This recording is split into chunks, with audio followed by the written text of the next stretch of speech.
Hi friends welcome to संध्या कुट्टी channel இன்னைக்கு நம்ம சந்தியா குட்டி சேனல் மூலமா ஒரு சூப்பரான இன்ஸ்டன்டான சட்டுன்னு செய்யக்கூடிய ரெசிபி தாங்க நம்ம பார்க்க போறோம்.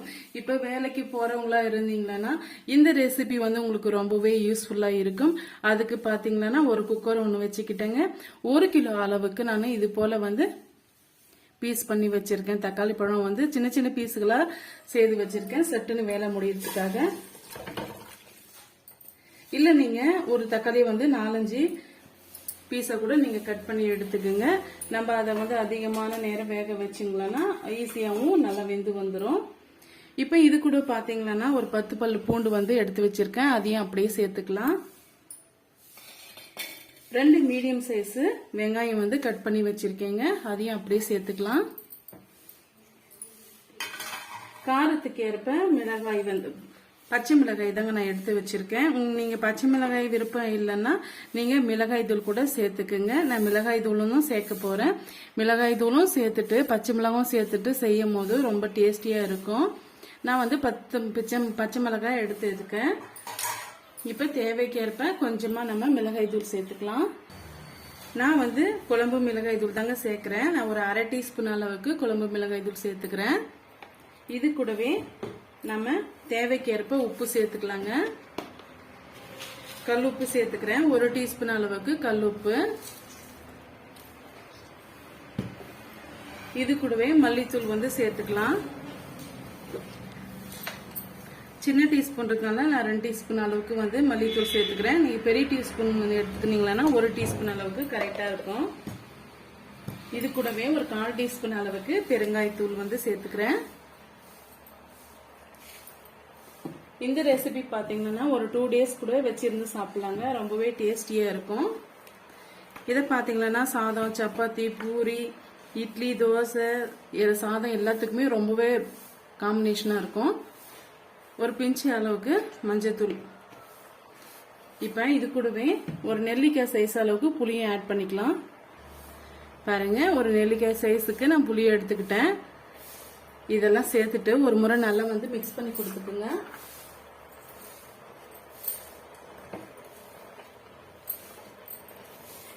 நம்ம சேர்த்திருக்கிற தக்காளி பழத்திலேயே வந்து நல்லா தண்ணி விட்டு வருங்க. அதனால ஃபர்ஸ்ட் மீடியமான ஃப்ளேம்ல ஒரு 2 நிமிஷத்துக்கு விட்டுருங்க. விட்டுட்டு ஹை ஃப்ளேம்ல வச்சு ஒரு 3 விசில் விட்டு எடுத்துக்குங்க. ஈஸியாவே சட்டுன்னு வெந்து வந்துடும். இப்ப நம்ம தண்ணி எதுவும் சேர்க்க கிடையாது. இப்ப க்ளோஸ் பண்ணிக்கலாம். ஒரு 3 விசில் வரட்டுங்க. நம்ம பிறகு பார்க்கலாம். பாருங்க 3 விசில் விட்டு நம்ம எடுத்துக்கிட்டோம்.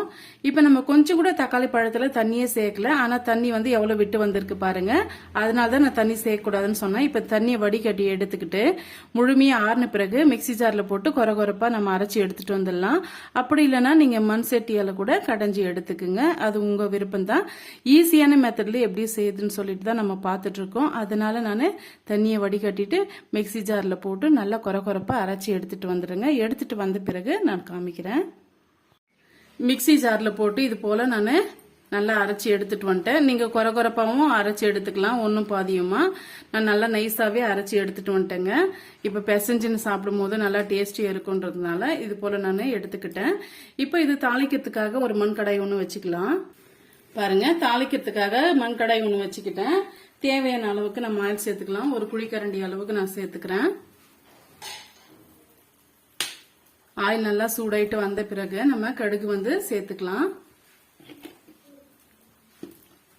இப்ப பாருங்க எண்ணெய் நல்லா சூடாயிட்டு வந்துடுச்சு. 1/2 டீஸ்பூன் அளவுக்கு கடுகு சேர்த்துக்கலாம். கடுகு நல்லா பொரிஞ்சு வரட்டும். கடுகு நல்லா பொரிஞ்சு வந்துடுச்சுங்க. இப்ப கருவேப்பிலை சேர்த்துக்கலாம். கருவேப்பிலை சேர்த்த பிறகு இப்ப நம்ம அரைச்சி எடுத்துட்டு வந்த அந்த தக்காளி விழுதை வந்து இதோட சேர்த்து விட்டுறலாங்க.